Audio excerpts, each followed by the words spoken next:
Neste vídeo, vamos resolver este exercício de resistência dos materiais, onde se pretende calcular a flecha ou a deformação máxima de flexão na nossa viga, usando as funções de Macaulay.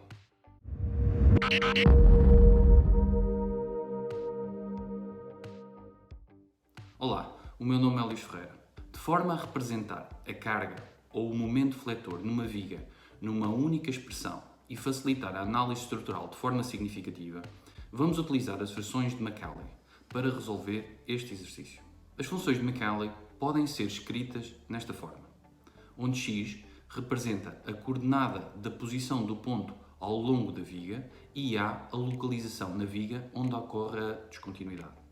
Percebe-se claramente que o uso dos símbolos entre parênteses, parecem símbolo menor e maior, utilizados por Macaulay para representar as singularidades decorrentes de descontinuidades no carregamento aplicado em vigas, nada mais faz do que tornar nula a função x menos a levantada em n, antes do ponto de singularidade x igual a, mantendo a função inalterada após este ponto. A integração das funções de Macaulay segue as mesmas regras que as funções ordinárias. A título de curiosidade, em 1919, o matemático inglês William Henry Macaulay, daí o nome das funções de Macaulay, introduziu o uso de parênteses especiais, também chamados de parênteses de Macaulay, nas funções descontínuas.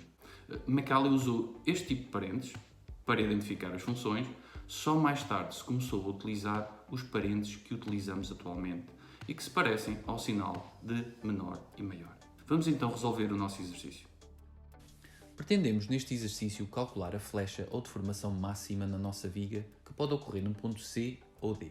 Consideramos que o módulo elástico e o momento de inércia do nosso perfil são constantes. Representamos então agora as reações nos apoios. Vamos ter as reações RA e RB nos apoios A e B, respectivamente. Vamos então calcular as reações nos nossos apoios. Para tal, vamos aplicar as condições de equilíbrio. Neste caso, o somatório dos momentos no ponto B será igual a zero, considerando o sentido anti-horário como positivo. O que vamos ter menos 120, menos RA vezes o comprimento de 20 metros, mais a carga de 8 kN vezes o comprimento de 30 metros igual a zero, o que nos vai dar uma reação de 6 kN. Vamos aplicar então o somatório das forças segundo o eixo de cargas aplicadas, ou seja, vamos considerar Y, sendo para cima positivo, vamos ter menos 8 kN, que é a carga, mais 6 kN, que é a nossa reação em A, mais a reação em B, que ainda não sabemos, igual a zero, o que nos vai dar uma reação em B de 2 kN. Vamos então representar o diagrama de corpos livres. Temos então o apoio A, a nossa carga aplicada de 8 kN, a reação em A de 6 kN, vão provocar um momento positivo anti-horário e um esforço transverso V. Sabemos então as distâncias, os 10 metros, que esta distância será x menos 10, se considerarmos esta como a distância x. Aplicando a equação de equilíbrio para o momento, igual a zero, o somatório dos momentos igual a zero, vamos ter que, então, o nosso momento, menos 6, entre parênteses de Macaulay, x menos 10 levantado a 1, mais, então, o valor de 8 vezes x.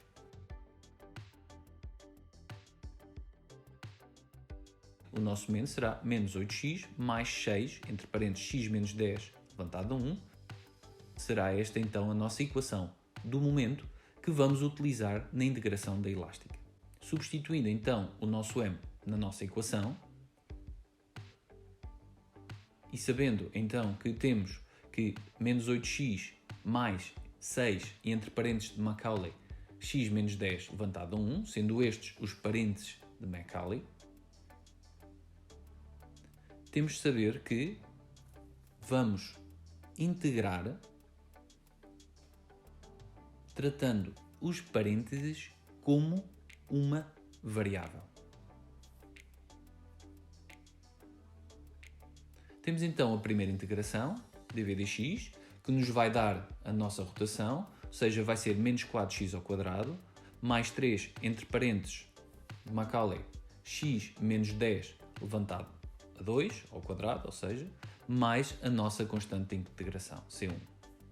Vamos então integrar novamente e vamos ter então a nossa segunda equação, que nos vai dar então a equação da elástica, que será menos 4 terços x ao cubo, mais, entre parênteses, x menos 10 ao cubo, mais C1x, mais a segunda constante de integração, C2. Aplicando as condições de contorno, ou condições de fronteira, sabemos que em x igual a 10, a nossa flecha é igual a 0. O mesmo acontece em x igual a 30, ou seja, a nossa flecha também é 0, dado que é a localização dos nossos apoios. Substituindo, então, na equação número 2, para x igual a 0 e x igual a 30, vamos conseguir obter os valores das constantes C1 e constante C2.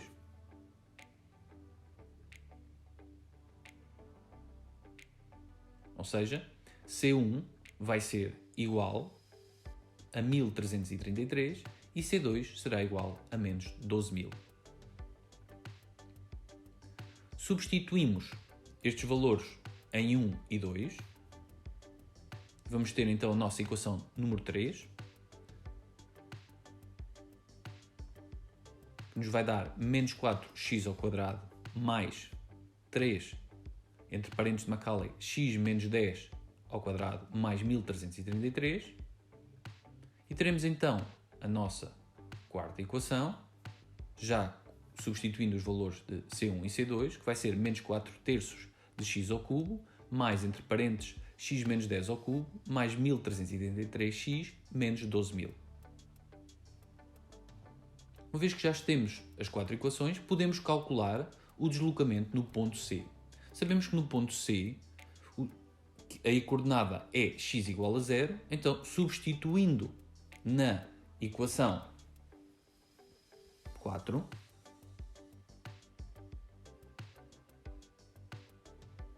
vamos ter então que o nosso módulo elástico vezes o momento de inércia, vezes a nossa flecha, será igual a 0 mais, entre parênteses, 0 menos 10 ao cubo, mais 0 menos 12.000. As funções de Macaulay indicam que, quando o valor que está entre parênteses é menor que 0, esse valor deve-se considerar igual a 0. Ou seja, um valor negativo é igual a 0. Assim sendo, temos que a nossa flecha vai ser menos 12.000 a dividir por o módulo elástico vezes o momento de inércia do nosso perfil. Neste caso, também temos um valor negativo, o que significa que o nosso deslocamento é para baixo. Vamos agora calcular a posição do ponto D. No ponto D, temos então que x é maior que 10 e sabemos que a rotação nesse ponto é 0, ou seja, porque atinge o topo da nossa curva.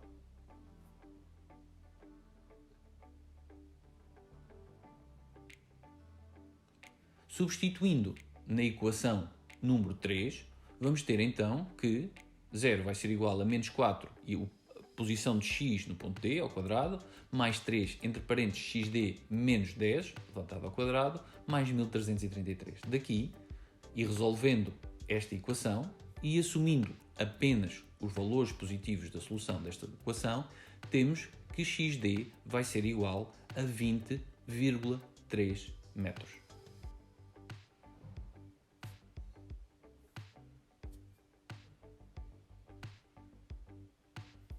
Substituindo o valor de xd na equação número 4, o que vamos ter então é que a nossa flecha vai ser igual a menos 4 terços vezes 20,3 levantado ao cubo, mais 20,3 menos 10 levantado ao cubo, mais 1333 vezes 20,3 menos os tais 12.000 da nossa constante.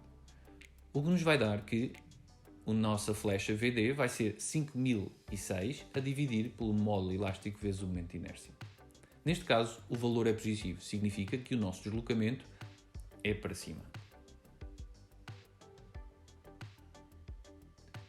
Vamos comparar então a flecha de formação nos pontos C e D. No ponto C, temos então que a nossa flecha é igual a menos 12.000 EI. Ou seja, menos 12.000 kN metro cúbico a dividir pelo módulo elástico vezes o momento de inércia.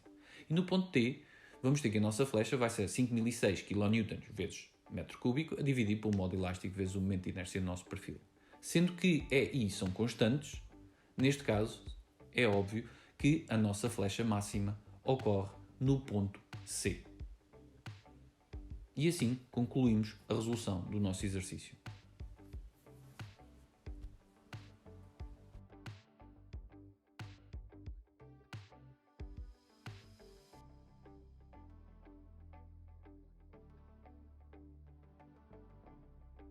Podes enviar as tuas dúvidas ou sugestões nos comentários. E se gostaste do vídeo, faz um like e não te esqueças de subscrever o canal. Obrigado e até breve.